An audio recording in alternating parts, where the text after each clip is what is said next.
Hi guys, ఈరోజు మా ఇంట్లో డిన్నర్లోకి చపాతీ ముట్టకాయ ఫ్రై చేశాను. మధ్యాహ్నం కొద్దిగా అన్నం ఉంది, అందుకే 2 చపాతీలు మాత్రమే చేశాను. మీలో ఎవరికైనా చపాతీ అంటే ఇష్టం లేని వాళ్ళు కూడా ఉన్నారా? నాకు మాత్రం చపాతీ అంటే చాలా ఇష్టం.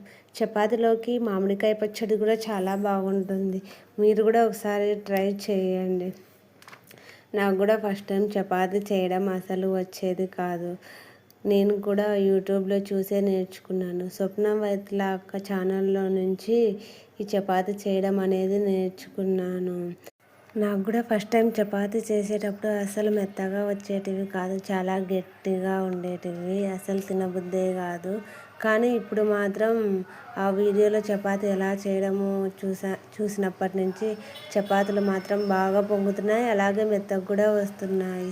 మీరు కూడా ఎవరైనా చపాతీలు గట్టిగా వస్తున్నాయి, మెత్తగా రావట్లేదంటే ఒకసారి ఈ వీడియో చూడండి.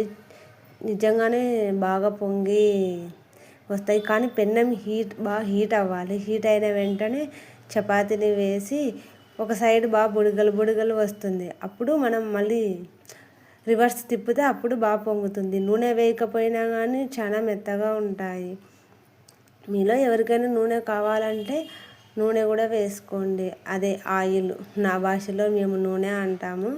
ఆయిల్ కూడా వేసుకోవచ్చు, చాలా బాగుంటాయి. చూడండి ఎంత బాగుంటాయో అసలు.